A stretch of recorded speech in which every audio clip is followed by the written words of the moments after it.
Tas itu ibaratnya, bukan ibaratnya ya, istilahnya kita gunakan itu kill or to be killed. Wah, Kalau bahasa militer di medan perang itu, bahaya itu kill ya. or to be killed, membunuh atau dibunuh. Manakala kita tidak bisa ataupun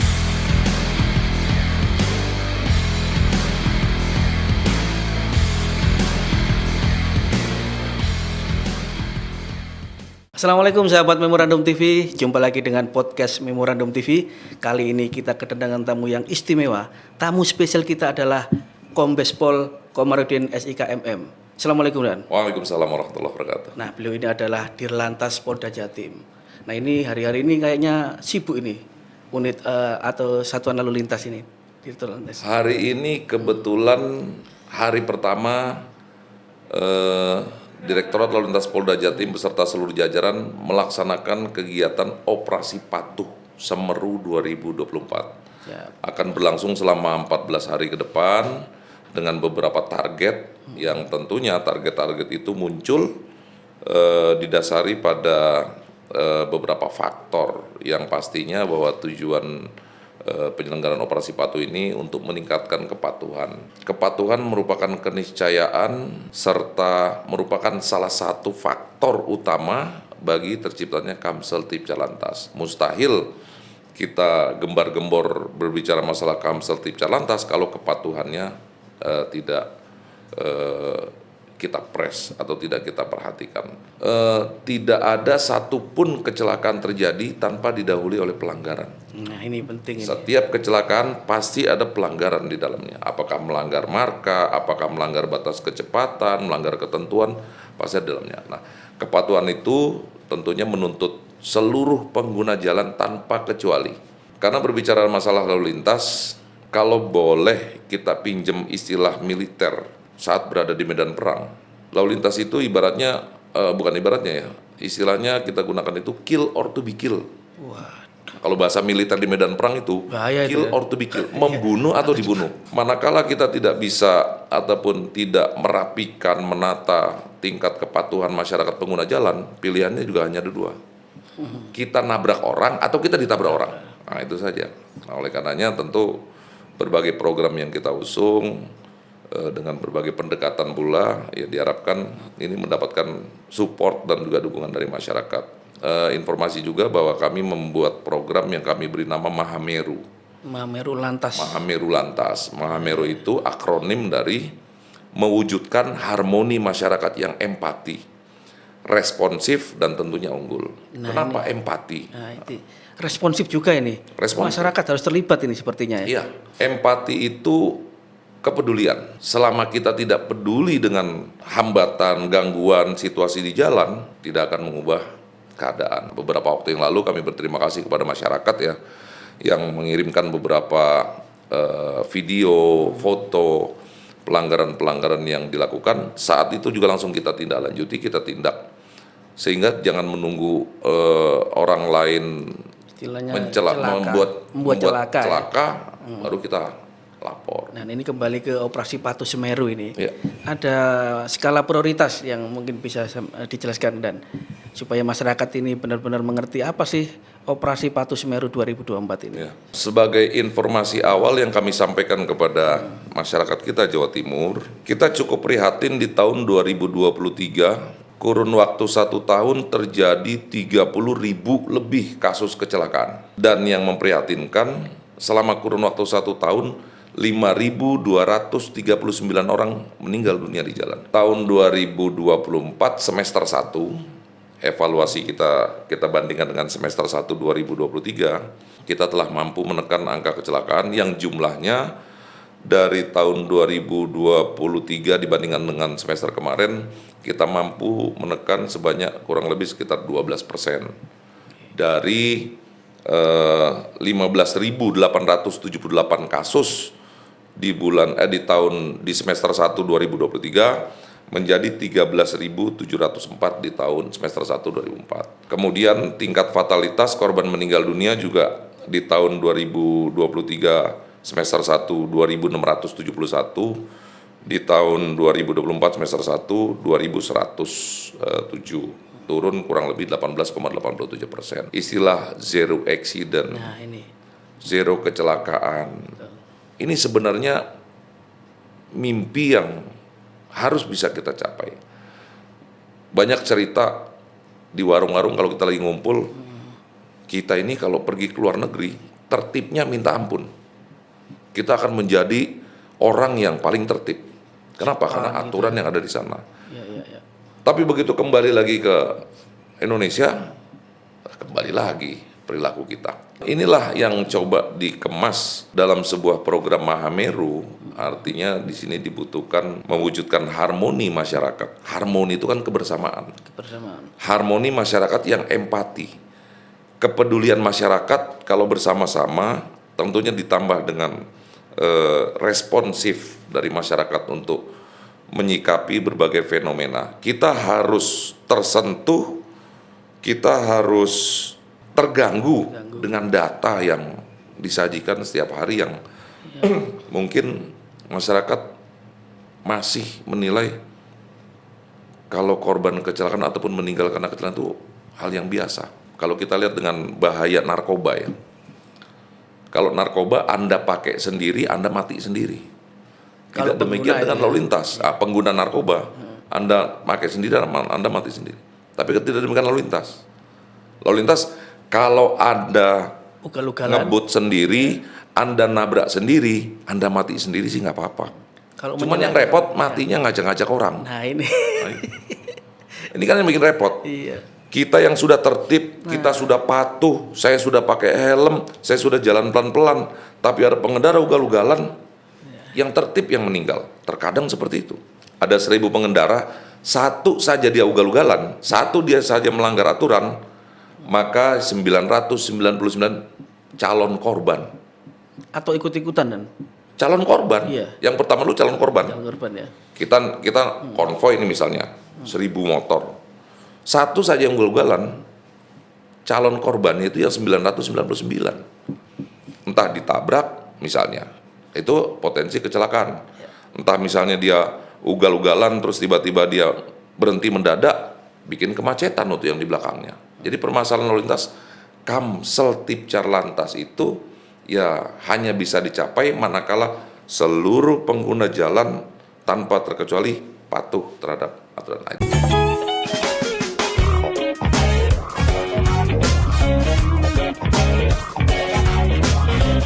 Masih bersama Kombes Pol Komarudin SIKMM. Beliau ada di Lantas Polda Jawa Timur. Bahasan kita kali ini adalah mengenai operasi Patuh Semeru juga tentang ketertiban berlalu lintas, bagaimana masyarakat harus empati. Nah, dan ini kan diperlukan sosialisasi yang tidak mudah ini. Ya. Nah, ini seperti apa ini sosialisasi yang sudah dilakukan oleh Dirlantas Polda Jawa Timur? Kalau dulu kita kenal dengan budaya berlalu lintas. Budaya berlalu lintas. Kami buat di bagian dalam Mahameru itu adalah lalu lintas yang berbudaya. Lalu lintas yang berbudaya. Seperti apa yang harus? Artinya adalah bahwa budaya ataupun kebiasaan kita ini harus kita ubah. Budaya-budaya yang menganggap bahwa kecelakaan lalu lintas itu hal yang biasa harus kita ubah. Ya itu tadi.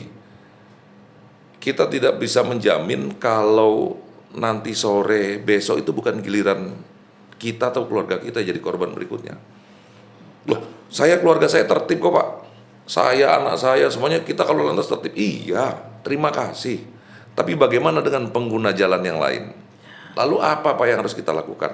Peran semua pihak masyarakat untuk menjadikan budaya Jawa Timur, salah satu diantaranya adalah Jawa Timur menjadi kawasan tertib berlalu lintas. Ini yang tadi kami sampaikan bahwa ini bukan pekerjaan mudah.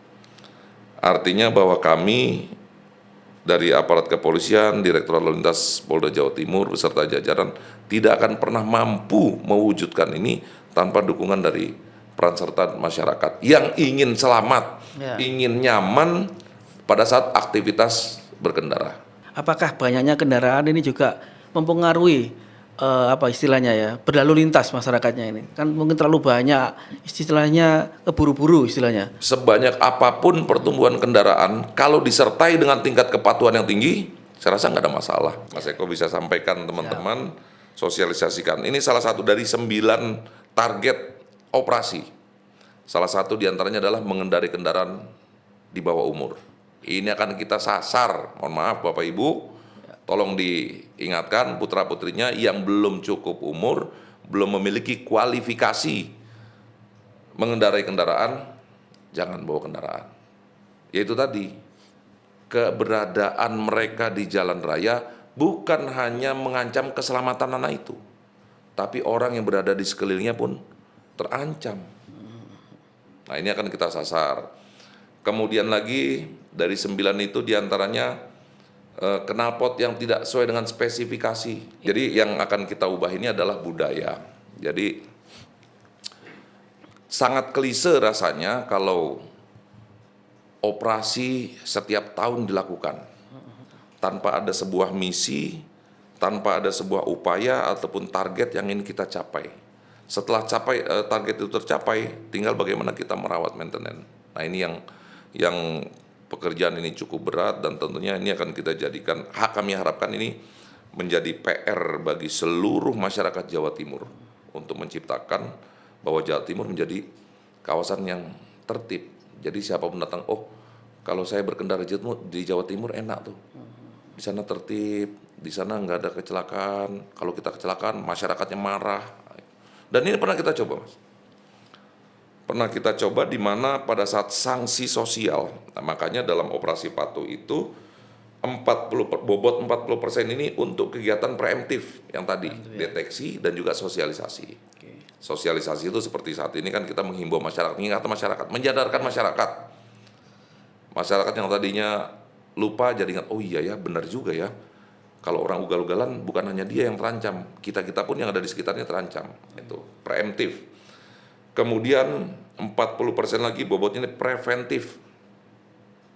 Barulah yang terakhir 20% ini penegakan hukum. Jadi tolak ukur keberhasilan operasi ini bukan berapa banyak pelanggar yang kami tindak, tapi kita geser ke depan. Seberapa banyak kita dan masyarakat Jawa Timur mampu menekan angka kecelakaan serta fatalitas. Itulah baru berhasil. Jadi kalau angka pelanggaran dan kecelakaannya bisa kita tekan, itulah berhasil. Jadi operasi patuh bukan banyak-banyakan tilang. Itu nggak main kita, nggak seperti itu. Dan kami informasikan juga kepada masyarakat Jawa Timur bahwa operasi kali ini kami menerapkan CB, cara bertindak. Kami tidak menggunakan operasi ataupun razia stasioner. Jadi masyarakat tidak akan melihat razia-razia stasioner yang biasa dulu digelar pada saat operasi. Kami langsung kepada hunting system. Dari pola preventif yang kami sebar, 3.518 personel kita sebar. Ya, mereka akan sebar mobile. Yang pertama kalau bahasanya menghadirkan negara di tengah masyarakat, itulah preventif. Jadi kita hadir. Tujuannya apa? Tujuannya mudah-mudahan orang yang tadinya mau ugal-ugalan ngelihat patroli kita, nggak jadi. Itu dulu nih, karena budaya kita masih budaya seperti ini.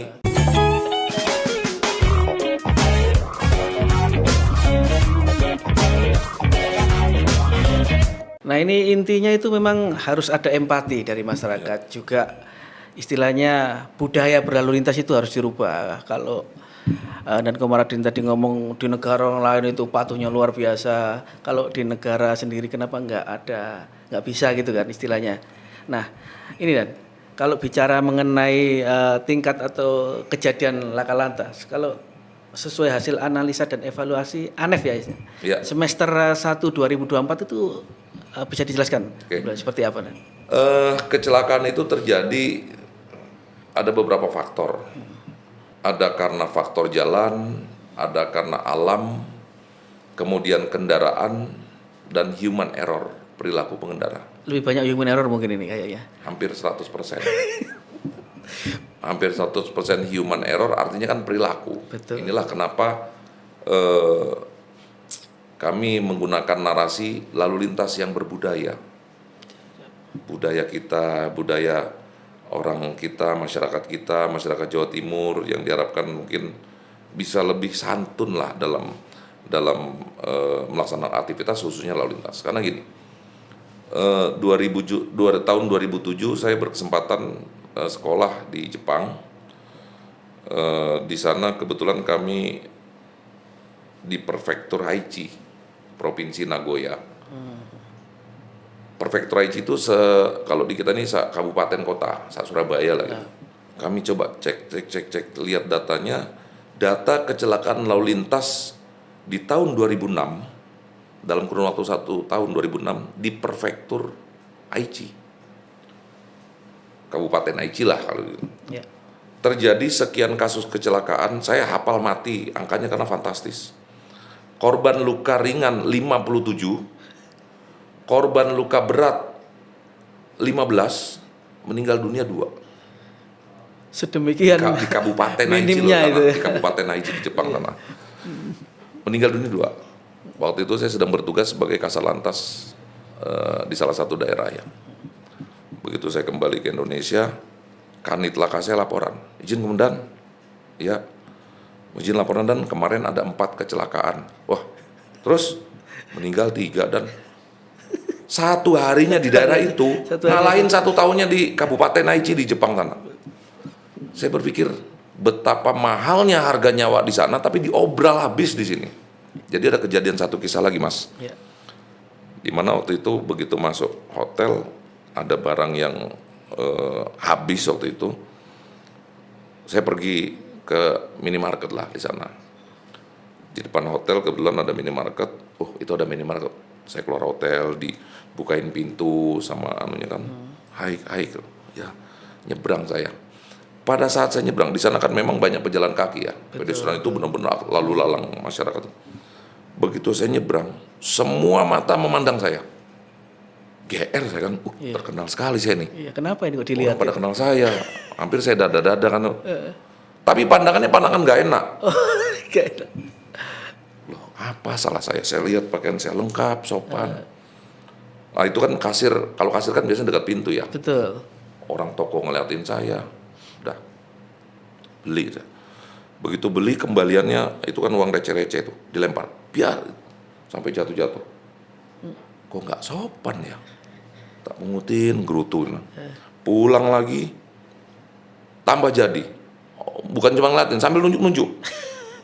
Pakai bahasa Jepang, mungkin karena untung saya nggak ngerti. Kalau saya ngerti mungkin saya kesal juga kan. Iya. Apa sih kok? Apa salah saya? Udah masuk, terus masuk hotel yang tadinya dibukain, dicuekin. Malah dilihatnya gini. Apa sih salah saya nih? Saya bilang salah. Kok kayaknya saya mendapatkan sanksi sosial yang nggak nyaman saat itu. Baru itu di hari pertama. Naik ke atas, makan malam, dinner, kumpul-kumpul kita ngopi-ngopi di lobi. Ceritalah saya. Kenapa ya? Udah ngobrol-ngobrol. Nah di akhir baru cerita. Mr. Komarudin, tadi belinya di mana? Itu. Terus lewat mana? Ya lewat situ, lewat mana lagi? Itulah salahnya. Loh, jadi Anda kalau mau nyebrang harus cari zebra cross dulu. Tengok kanan, tengok kiri, kan di sana memang blok-blok gitu ya, banyak sekali zebra cross. Jadi belok dulu, nyebrang di sana, baru bisa masuk toko situ. Kalau Anda nyebrang di situ, Anda dianggap sedang mengajarkan masyarakat sekitar terhadap pelanggaran perkeliruan. Jadi Anda sedang membawa budaya yang tidak bagus. Nah itulah. Ini yang coba kami kemas pengalaman itu. Kenapa nggak kita bangun di Surabaya, di Jawa Timur seperti itu. Jadi kalau ada orang melanggar, liatin aja. Kalau nggak berani negur, liatin aja. Atau videoin. Kita coba kemarin jalan-jalan berempat. Saya sama anak buah saya pakai baju preman, pakai motor preman. Saya ajak, yuk kita berburu pelanggaran. Kalau ada pelanggaran kita kepung. Terus diapain dan nggak usah diapa-apain. Kita coba dengan pola-pola sanksi sosial. Kita jadi masyarakat biasa. Kebetulan ada di dekat simpang ada pelanggaran. Kita tempel, satu di kanan, saya di sebelah kiri, anggota di depan dan belakang. Knalpot brong. Kita cuman gini, keluarkan handphone, mas, hari gini pakai knalpot brong. Deso tahu? Nah, ini mau marah, saya sambut lagi. Iya mas, ganggu orang berisik tahu. Udah tengok kanan kiri, depan pun gitu anggotanya. Di video juga. Ini tuh yang sering ganggu nih, sering kebutuhan belakang. Iya nih kemarin bikin berisik.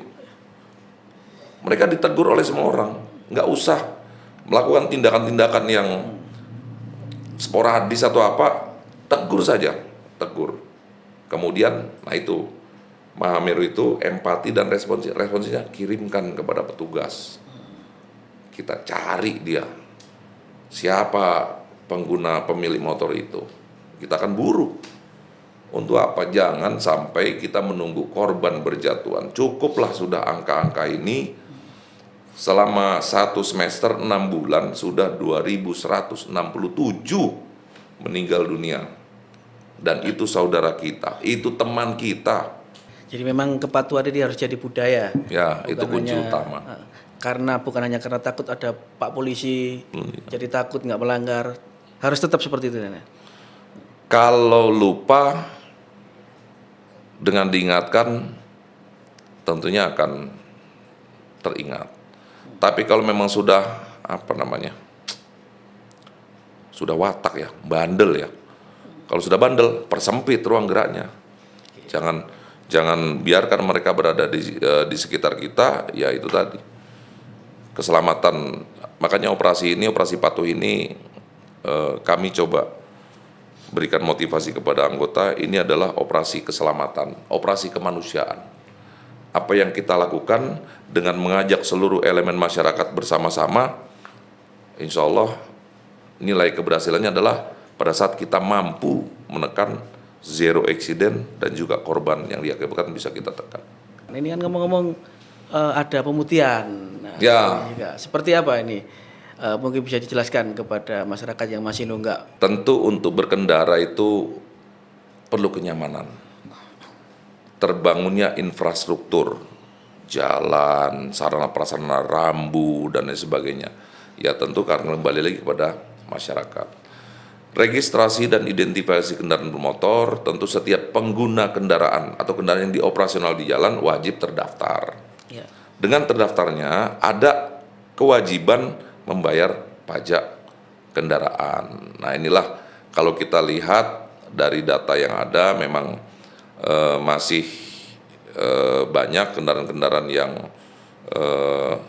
nunggak bayar pajak ataupun belum bayar pajak ataupun mati pajak. Kita lihat di sini banyak, kalau dilihat dari datanya mungkin ya memang nggak sampai 50% lah ya, tapi lumayan. Nah ini yang kita tuntut, kepatuhan terhadap membayar pajak. Nah program ini akan berlangsung selama 1,5 bulan. Insya Allah akan sudah mulai hari ini ya. Hari ini sudah dimulai sampai dengan akhir Agustus nanti. Jadi masyarakat yang tertunda ataupun belum bayar pajak, ya silakan bawa kendaraan dan juga surat-surat kendaraannya untuk dibayarkan. Itu akan ada pembebasan terhadap denda pajak, kemudian pajak progresif, dan juga ada beberapa item termasuk tunggakan terhadap sumbangan dana wajib kecelakaan lalu lintas. Ini juga dibebaskan. Dendanya loh ya. Dendanya ya. Nah, jadi silakan. Pajaknya tetap harus bayar. Dendanya aja yang diputihkan ya. Dong. Nah, kalau misalnya pajaknya nggak dibayar, yang bangun, yang merapikan ini siapa? Itu kan untuk pajak itu ya dari masyarakat, juga untuk masyarakat, kembali lagi kepada masyarakat. Komandan Komarudin ini mendapat penghargaan ini baru saja. Dapat namanya ini Reward Best Motivator Inspiring Professional dan Leadership Award 2024. Ya. Asian Choice dari Indonesian Award Magazine. Seperti apa dan kok bisa dapat award ini? Bisa diceritakan? Mungkin lebih tepat nanyanya sama yang nilai kali ya. Saya pun nggak ngerti siapa yang nilai itu. Tapi kan ini apa yang sudah dilakukan sehingga mendapatkan penghargaan ini kan? Setelah kami telusuri, saya pun nggak paham. Tiba-tiba di suatu acara, bukan acara pemberian penghargaan, di suatu acara sosialisasi, tiba-tiba ada tambahan dari MC, katanya saya mendapatkan penghargaan apa. Jadi dianggap inovasi terhadap menekan angka kecelakaan. Ternyata kita menduduki ranking yang cukup bagus pada saat operasi ketupat dan juga operasi lilin juga kita juga cukup bagus. Di mana yang cukup fantastis di operasi ketupat. Berapa yang bisa ditekan angka kecelakaannya? Operasi ketupat untuk menekan korban fatalitasnya kita di angka 85%. Wah, luar biasa ya. Dari sekian banyak yang meninggal dunia di tahun sebelumnya, di operasi kemarin kita bisa tekan sampai dengan 85%. Dan ini tentunya ini keberhasilan kita ya, keberhasilan masyarakat dengan berbagai pola yang kita lakukan. Saya sangat mengapresiasi, terima kasih teman-teman media yang terus tidak pernah bosan kampanye-kampanye yang masyarakat kita baik mulai dari cetak, elektronik, sosial media semuanya kita gerakkan. Ya masyarakat jadi diingatkan, ini yang perlu terus disosialisasikan. Sebelum ditutup dan pesan untuk masyarakat agar tertib lalu lintas seperti apa seharusnya dan menjaga orang-orang yang mereka sayangi agar tidak terlibat fatalitas di jalan. Terima kasih kepada seluruh masyarakat Jawa Timur dan kita semua. Konsep community policing tentu bisa kita jadikan sebagai vitamin awal lah ya. Community policing ini yang pertama menjadi polisi untuk diri sendiri, yang kedua menjadi polisi untuk keluarga sendiri, dan yang ketiga menjadi polisi untuk lingkungan sendiri. Nah kalau ini konsep sederhana ini sudah bisa kita lakukan, insya Allah kita bisa patuh terhadap berbagai ketentuan perundang-undangan yang berlaku, terlebih di masalah di bidang lalu lintas, sehingga upaya kita bersama insya Allah bisa menekan berbagai potensi hambatan, ancaman yang ada di jalan. Karena satu lagi tingkat kesejahteraan juga erat kaitannya dengan tingkat fatalitas. Banyak saudara-saudara kita, banyak tulang punggung keluarga yang apakah dia luka berat ataupun cacat ataupun meninggal dunia, ini berdampak terhadap kesejahteraan tingkat ekonomi masyarakat. Oleh karenanya mari kita bangun wilayah kita Jawa Timur dengan patuh berbagai aturan yang ada. Insya Allah kita akan nyaman, aman berada di jalan, dan ini akan berdampak pada kesejahteraan.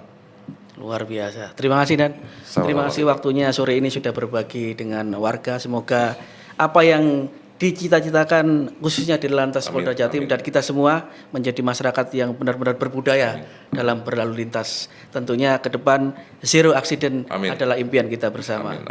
Demikian sahabat Memorandum TV, podcast kita bersama Dirlantas Polda Jatim, Kombes Pol Komarudin SIKMM. Semoga bermanfaat bagi kita semua. Salam sehat, salam Memorandum TV. Wassalamualaikum warahmatullahi wabarakatuh.